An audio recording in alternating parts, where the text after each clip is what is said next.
Étant donné que cette année le thème c'est le Coran et la lumière du Coran, je vais en profiter pour vous parler de mon parcours, étant donné que le Coran avait une place décisive dans ma conversion à l'islam. Et je suis également venu vous parler de mon livre sur les miracles du Coran et comment ma conversion à l'islam m'a conduit finalement à écrire un livre sur le sujet. À la fin de mon intervention, je vais aussi vous exposer certains des enseignements que j'ai eus afin que ça puisse vous inspirer aussi, que tout ce que j'ai vécu puisse vous apporter également des choses, des enseignements à implanter dans votre vie quotidienne. Alors d'abord, je vais vous parler de mon parcours. Je suis bientôt âgé de 30 ans et j'ai fait des études juridiques à Paris. Donc j'ai été diplômé de l'école du barreau et j'ai obtenu mon diplôme d'avocat en 2013. À la base, je suis issu d'une famille chrétienne, mais comme je suis l'aîné de la famille, mes parents ont tout fait pour que j'ai une éducation vraiment religieuse. Donc j'ai été baptisé à l'église, j'ai fait ma communion, j'ai fait aussi ma confirmation, qui sont des sacrements chrétiens. Du coup, j'ai toujours eu cette spiritualité dans ma vie, même si je m'étais un petit peu éloigné à un moment pendant mes études. Et j'ai donc appris ces principes chrétiens et occasionnellement nous allions à l'église le dimanche. Et par contre, c'est vrai que on parlait peu de religion à la maison, comme ça se fait souvent chez les Européens. On a un fond de religiosité, mais on manque de pratique. Et finalement, si vous regardez en France, il y a peu de gens qui vont à l'église le dimanche. Donc, au fur et à mesure, je me suis quand même éloigné du christianisme. Et notamment quand j'ai étudié, j'étais concentré sur mes cours et j'ai pas beaucoup approfondi cette foi. Mais malgré tout, je restais attaché à ça et je faisais mes prières chaque soir. Donc, du coup, Dieu était toujours présent dans ma vie. Et je maintenais ce lien spirituel avec Dieu. Comment je me suis intéressé à l'islam? Alors c'était un long cheminement. Au départ, je n'avais aucune disposition pour ou contre l'islam. Il faut savoir que j'ai grandi en banlieue parisienne et j'ai des amis musulmans depuis le lycée. Du coup, on parlait parfois de religion, mais ça restait rare. Et comme j'avais des amis d'origine maghrébine, j'avais rien contre l'islam, mais j'étais pas non plus intéressé. Mais malgré tout, j'ai quand même été intéressé par certains principes comme la zakat. L'idée d'aumône pour les pauvres, ça m'a plu. Après, j'ai pas approfondi plus que ça. Et c'est vrai que pendant ce temps, j'étais toujours intéressé par les sujets de l'au-delà, avec les gens qui vivaient des expériences de mort imminente, qui mouraient et qui voyaient une lumière dans ce moment de non-vie, et qui après ils revenaient à la réalité. Et ça, la vie après la mort, c'est un sujet qui me fascinait. Et je voulais vraiment savoir ce qu'il y avait après la mort. Et c'est comme ça que j'ai souhaité approfondir le sujet.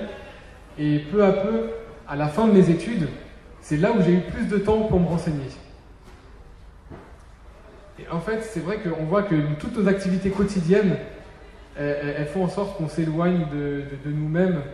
Et on a toujours plein d'activités et on n'a pas le temps d'approfondir ces sujets-là. Et c'est seulement donc à la fin de mes études, où j'avais plus de temps libre, que j'ai pu vraiment lire davantage et approfondir ces sujets qui m'étaient chers. Et donc en 2013, je suis tombé sur des vidéos YouTube qui parlaient un petit peu de l'histoire des musulmans et des conquêtes, des Abbassides, des Omeyyades. Et du coup, ça m'a vraiment plu de voir comment l'islam était né dans la péninsule arabique et s'était étendu jusqu'à l'Europe, et même ailleurs en Asie. Et en fait, petit à petit, par extension, j'ai entendu parler des compagnons du prophète, alayhi salam. Donc c'est comme ça que petit à petit, j'ai appris davantage sur l'islam. Et en fait, ce qui a été un élément déclencheur, c'est de voir les points communs qui existaient entre l'islam et le christianisme. Par exemple, on m'avait jamais dit que Jésus, Isa alayhi salam, était un prophète chez les musulmans. Et ça m'a vraiment étonné. Et du coup, j'ai vu un petit peu des fils conducteurs entre l'islam et les musulmans. Par exemple, la prière, l'aumône, des choses, des pratiques qui étaient communes entre les deux religions. Et ça m'a vraiment interpellé. Et après ça, j'ai parlé de mon intérêt à l'islam à une amie du lycée. Et c'est elle qui m'a offert un exemplaire du Coran et également une biographie du prophète, alayhi salam, de Étienne Dinet. Et c'est comme ça que j'ai commencé à m'instruire sur l'islam et la religion musulmane. Et ensuite, fin 2013, un ami musulman m'a invité à son mariage à Strasbourg. Et là, j'ai rencontré une personne qui était ancien témoin de Jéhovah et qui était convertie à l'islam. Et cette personne m'a parlé un petit peu de l'islam et m'a dit qu'un des livres déclencheurs de sa conversion, c'était la Bible, le Coran et la science, un livre écrit par Maurice Bucaille. Et donc ça m'a interpellé, je voulais me procurer ce livre. Donc lors du retour à Paris, j'ai rencontré des personnes en covoiturage et il s'avère que ces personnes étaient des musulmans et ils ont fait un détour par chez eux et la personne du covoiturage m'a offert ce livre de Maurice Bucaille, la Bible, le Coran et la science. Et j'ai lu ce livre en quelques jours et ça m'a vraiment conforté dans l'idée que l'islam était la dernière religion. Donc, les jours suivants, j'ai vraiment dévoré ce livre et plus je faisais des recherches, plus j'étais convaincu que l'islam c'était vraiment c'était la bonne religion et que ces principes c'était ceux que je devais suivre. Et après cela, je suis aussi tombé sur des vidéos de prêcheurs américains comme Youssouf Estes. Et c'est des gens qui parlaient des miracles du Coran, et également d'anciens chrétiens qui sont entrés dans la religion musulmane. Et c'était vraiment très convaincant, et c'est comme ça que j'ai senti que l'islam m'intéressait de plus en plus, et dans mon cœur, je devenais musulman en fait. Et donc petit à petit, je voyais que je rentrais dans la religion musulmane inexorablement, vraiment sans le vouloir, je devenais de plus en plus musulman, je commençais à apprendre les principes islamiques, je commençais à apprendre la prière. Et c'est à ce moment-là qu'on m'a invité pour le rassemblement annuel des musulmans de France au Bourget en 2014. Donc en avril 2014, on m'a invité ici même. Donc les anciennes personnes que j'avais rencontrées en covoiturage m'ont invité à venir. Et là, j'ai rencontré des frères qui font la da'wah, qui font de l'appel à l'islam. Et j'ai discuté avec eux de l'islam et une personne m'a dit « Mais t'es toujours pas musulman ?» Parce qu'en fait, je connaissais tellement de choses sur l'islam qu'il s'est dit « Mais comment ça se fait? Lui, il connaît plein de choses et pourtant, il n'est pas encore musulman. » Et moi, je lui disais « Oui, mais bon, j'attends, ce sera une autre fois, je verrai bien. » Et après, il dit « Oui, mais pourquoi tu te convertis pas? Si toi, tu es convaincu dans ton cœur que l'islam, c'est la vraie religion, pourquoi tu franchis pas le pas ?» J'ai dit « Non, mais ça, je verrai, j'ai le temps. » Et en fait, dans ma tête, j'avais des excuses. C'est Shaitan qui donne des excuses dans la tête, on a des excuses qui nous viennent. Et je me souviens qu'à ce moment-là, je me disais, non, mais je suis fatigué, je ferai une autre fois. Et Olivier Karim, cette personne m'a dit, je sais qu'avant de devenir musulman, on a toujours des doutes. Et on a toujours des hésitations. Et on se dit, non, mais c'est pas le moment, je ferai une autre fois. On se dit, non, mais je suis fatigué. Et justement, quand il a dit ça, cet argument, on se dit, oui, je suis fatigué. Et c'est justement ce que je venais de me dire. Et justement, qu'il réponde à cet argument que j'avais eu, et ben ça m'a fait un tilt, et je me suis dit, en fait, ça sert à rien que je reporte. Et je m'étais dit, si je sors de la RAMF, je me fais renverser par une voiture, et ben je serais mort et j'aurais pas fait la shahada et je serais pas musulman. Et donc je lui ai dit, d'accord, je vais me convertir. Et du coup, il m'a emmené dans un endroit à l'écart du Bourget, et j'étais avec deux imams, et j'ai fait la shahada avec eux. Alhamdulillah.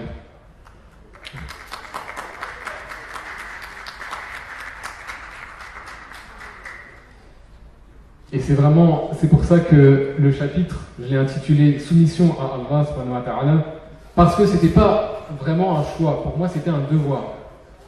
En fait, quand Allah m'a exposé les preuves, je ne pouvais pas faire comme si de rien n'était. Tout était devant mes yeux et je devais obéir. C'est Sami'na wa ata'na. Si j'avais entendu et je devais obéir. Si je n'obéissais pas, c'est comme si je refusais quelque chose qu'on me présentait. Maintenant, on va un petit peu parler, donc là c'est mon parcours qui commence en tant que musulman. Et le parcours qui a conduit à l'écriture du livre et au musulman que je suis aujourd'hui. Donc je vais juste rapidement parler de la genèse de mon livre et de quelques miracles, 3 miracles du livre, du Coran, et quelques enseignements qui pourront vous bénéficier, je l'espère. Alors, pourquoi j'en suis venu à écrire ce livre que vous voyez ici? C'était pas un projet à la base. C'était pas quelque chose c'était pas un objectif que je m'étais fixé. En fait, tous les musulmans seront éprouvés. C'est Allah qui le dit, ce fondateur-là. Il dit que chaque musulman sera éprouvé, tôt ou tard. Et donc, quand j'étais des musulmans, je suis rentré chez moi. Donc j'étais vraiment entré dans l'islam. J'avais fait ma première prière au Bourget. Et là, j'ai commencé à apprendre vraiment les règles approfondies. J'ai fait mes 5 prières quotidiennes. J'allais à la mosquée. Et donc, j'ai commencé à côtoyer des frères. Alhamdoulilah, j'ai fait beaucoup de connaissances intéressantes. À côté, je travaillais également. Mais malgré tout, j'avais des petites baisses de foi occasionnelles. Je pense comme tous les musulmans, la foi, elle fluctue. Il y a des hauts, il y a des bas. Et du coup, je cherchais à approfondir ma foi et ne plus subir ces waswas, ces doutes qui s'insinuaient en moi. Donc, comment j'ai fait donc, pour approfondir ma foi et pour éviter d'avoir ces doutes? Moi, ce qui a marché, c'est les miracles, les ijaz coraniques, tous les miracles qu'on trouve dans le Coran qui montrent que le Coran n'a pas été élaboré par un être humain. Du coup, ce que j'ai fait, j'ai pris un petit carnet et j'ai noté les miracles à la fin de la page. Comme ça, quand j'avais un doute, je regardais tous les miracles et je me disais, ah oui, mais quand même, on voit que c'est pas des humains ou un humain qui a pu faire le Coran. Et petit à petit, j'ai commencé à étoffer ces miracles pour que ça résonne davantage en moi. Et petit à petit, j'ai eu cette idée d'un livre que je puisse consulter au cas où j'aurais des baisses de foi. Le but, c'était de compiler tous ces miracles. Et en fait, il faut savoir qu'il existe déjà des livres. J'avais conscience qu'il existait des livres, mais dans ces livres, parfois, ça va trop loin. Parfois, il parle comme quoi le Coran avait annoncé qu'on irait marcher sur la lune, ou des choses un peu extravagantes. Moi, je voulais sortir de ça. Je voulais être vraiment dans les miracles clairs, pas ambigus, que ce soit synthétique, que ce soit direct. Et je voulais insister sur le côté littéraire, parce que souvent on parle des miracles scientifiques du Coran, mais on ne parle pas assez du miracle littéraire. Et il y a beaucoup de signes dans le Coran qui nous montrent, dans sa beauté, dans sa perfection, que le Coran n'a pas été fait par hasard et ce n'est pas des êtres humains qui ont pu écrire ce texte.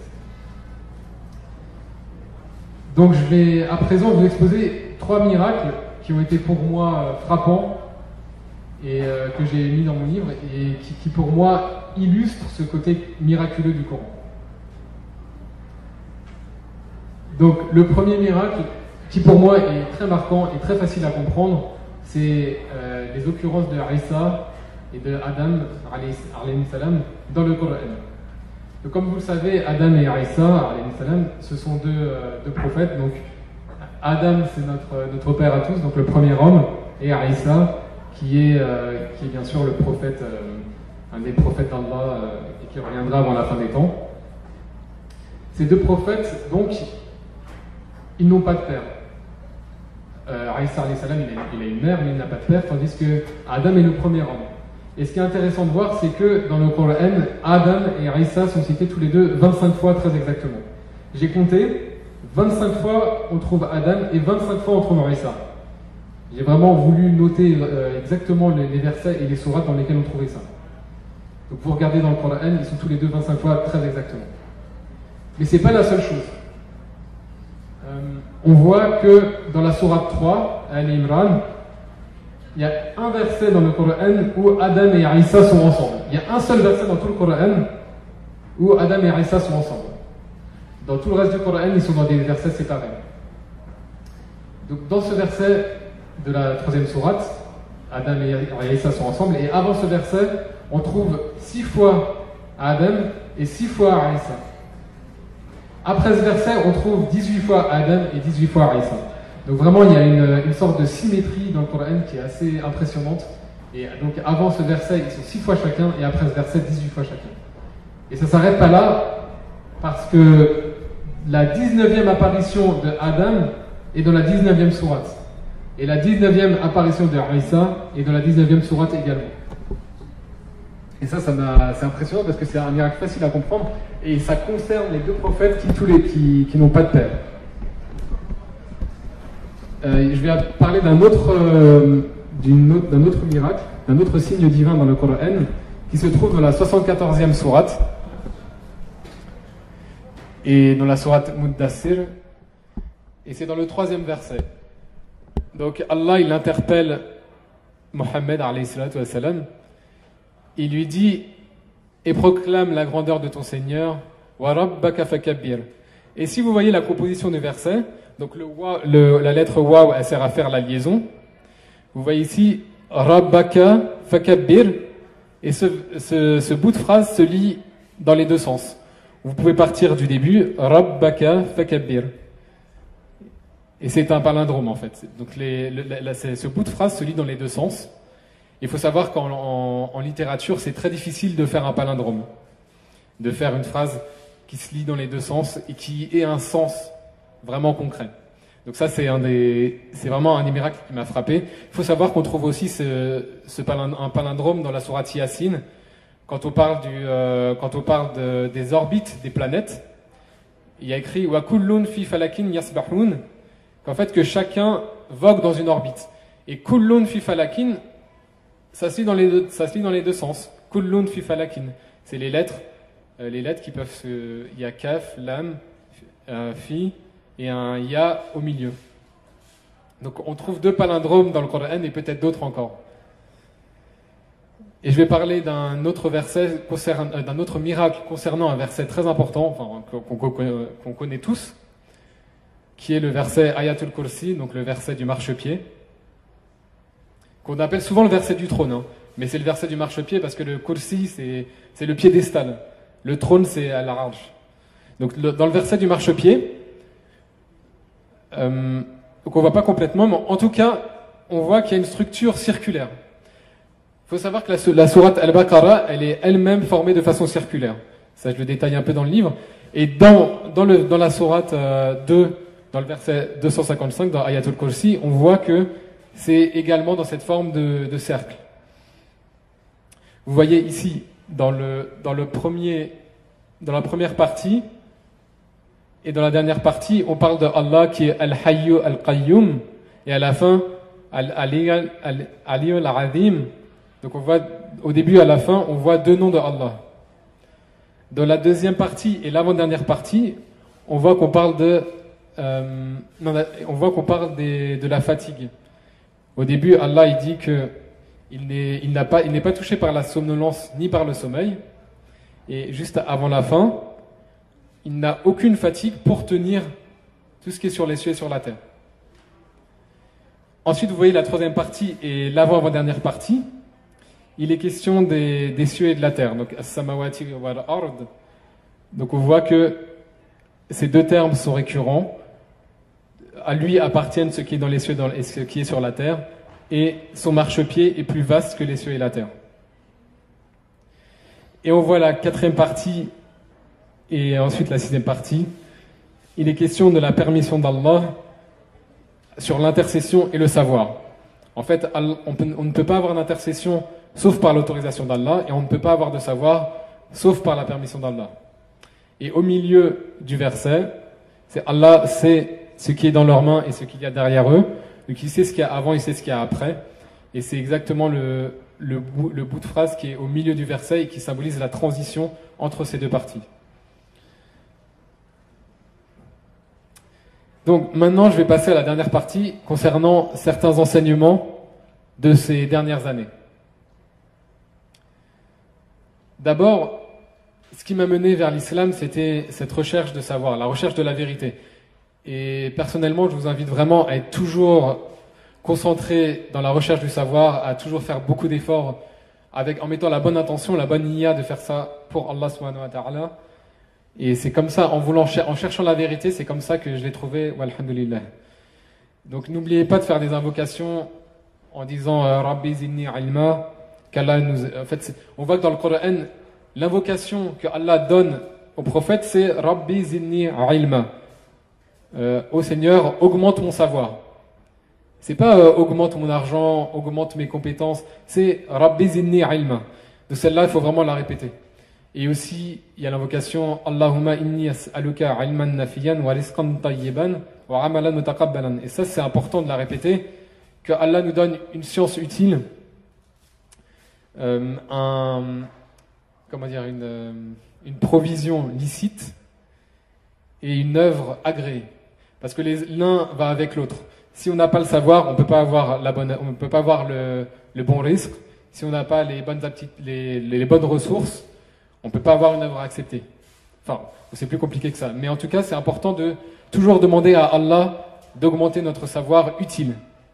Et parce qu'il y a beaucoup de savoirs qui sont inutiles. Hein. On voit dans les actualités, dans beaucoup de choses, on lit beaucoup de choses qui ne sont pas forcément bénéficiables.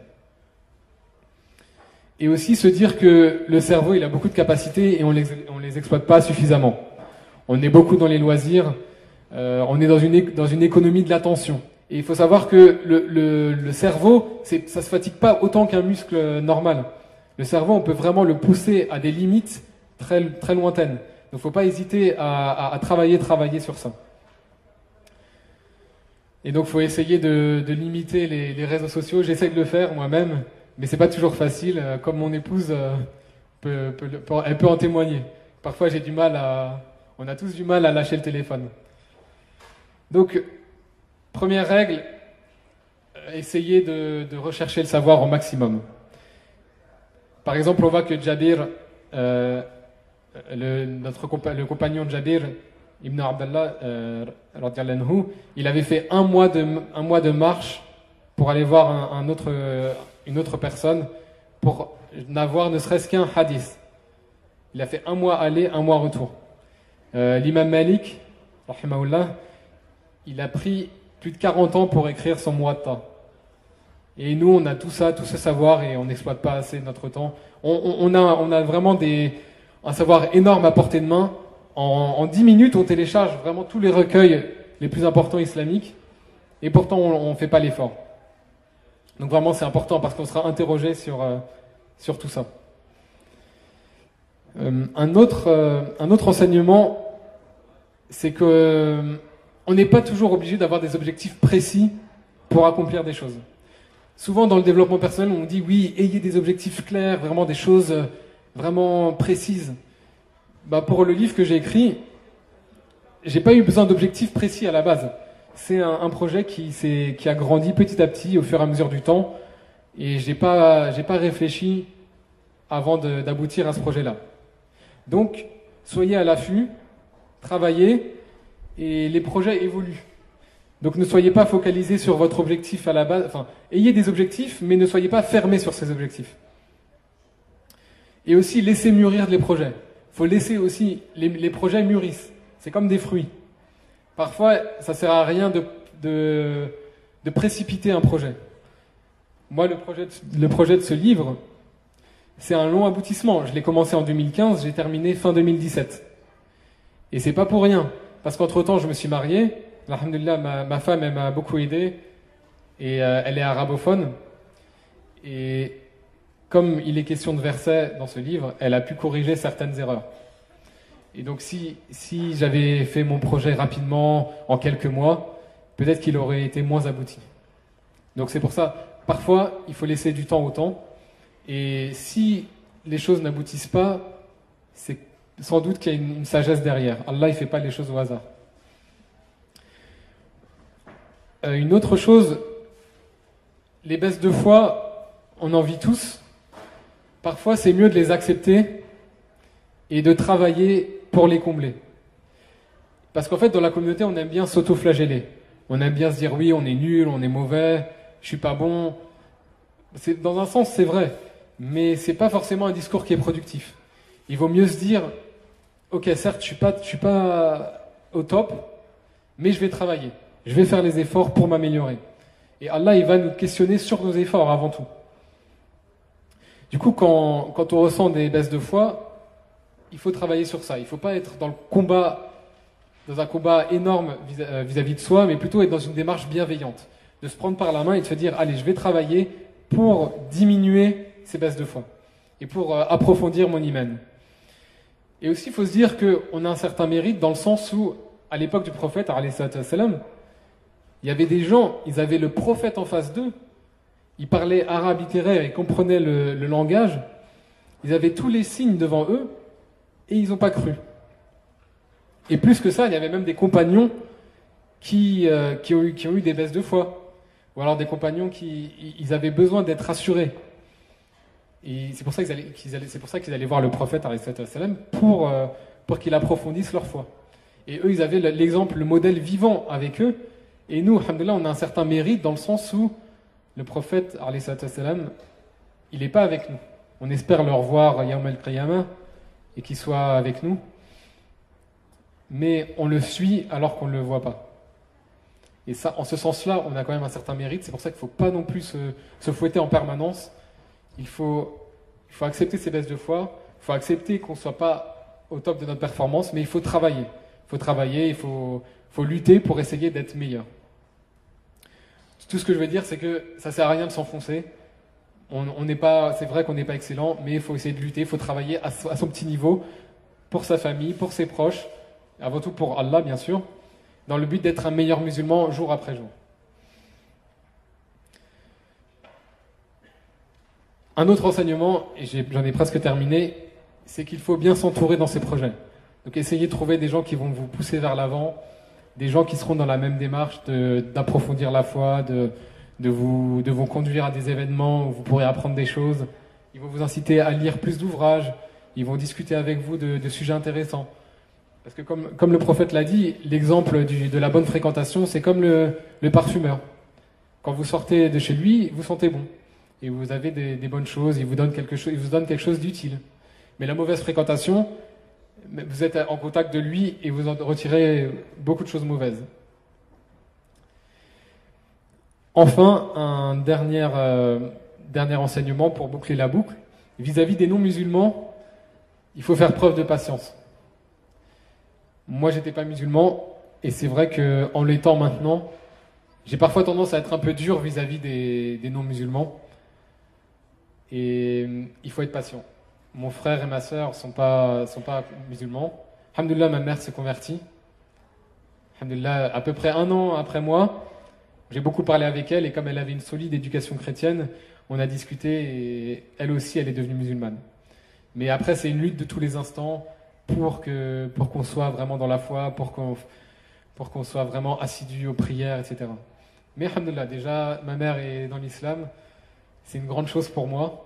Et mon frère et ma sœur ne le sont pas, j'espère un jour, Inch'Allah. Mais c'est pour ça, il faut pas désespérer, il faut toujours travailler, toujours essayer de donner une bonne image.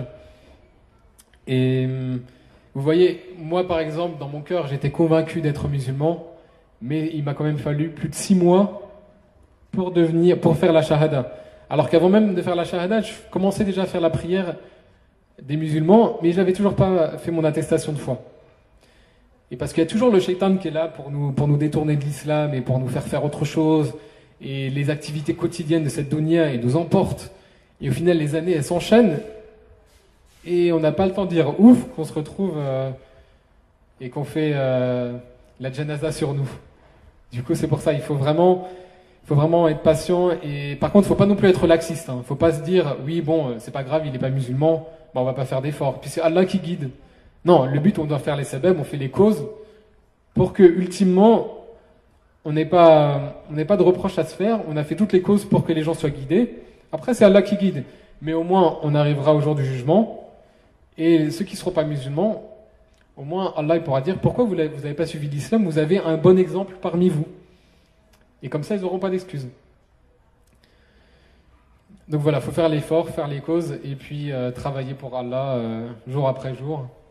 Et espérer d'être parmi les musulmans, et qu'il nous fasse miséricorde, et qu'on fasse parmi les élus du paradis. Donc qu'Allah fasse de nous des élus, et qu'il nous conduise tous au paradis, et qu'il nous pardonne nos péchés, et donc qu'il nous fasse rentrer au Firdaus avec notre famille. Donc j'espère que mon exposé vous aura plu, et je suis ouvert aux questions. Et si des personnes souhaitent que je leur dédicace mon livre, ils sont bienvenus. Voilà, barakallahu fikoum, et merci.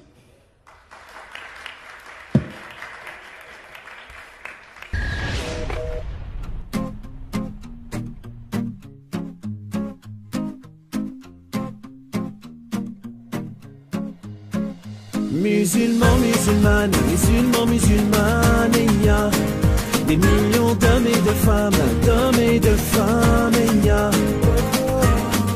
On ne demande qu'à vivre ensemble en paix, tous ensemble. ensemble en paix.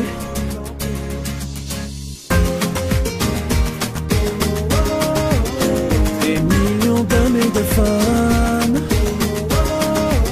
embellis par les valeurs de l'islam. Musulmans, musulmanes, j'ai des millions de frères et de sœurs, des hommes, des femmes de toutes les couches sociales, des pères de famille, époux au grand cœur, des sœurs qui s'émancipent avec et sans voile, des sourires, des visages et des cœurs rayonnants, des bonnes âmes de tout âge, originaires des 5 continents. Musulmans, musulmans, des Français qui travaillent, votent et paient des impôts, et qui comme tout le monde veulent juste sortir la tête de l'eau. Musulmans, musulmanes, musulmans, musulmanes, et il y a des millions d'hommes et de femmes, et il y a, on ne demande qu'à vivre ensemble en paix, tous ensemble en paix.